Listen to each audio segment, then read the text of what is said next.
ولا كبيرة ولا يقطعون واديا إلا كتب لهم ليجزيهم الله أحسن ما كانوا يعملون وما كان المؤمنون لينفروا كافة فلولا نفر من كل فرقة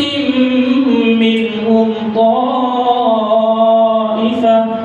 ليتفقهوا في الدين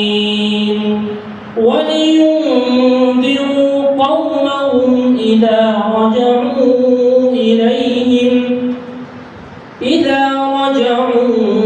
إليهم لعلهم يحذرون.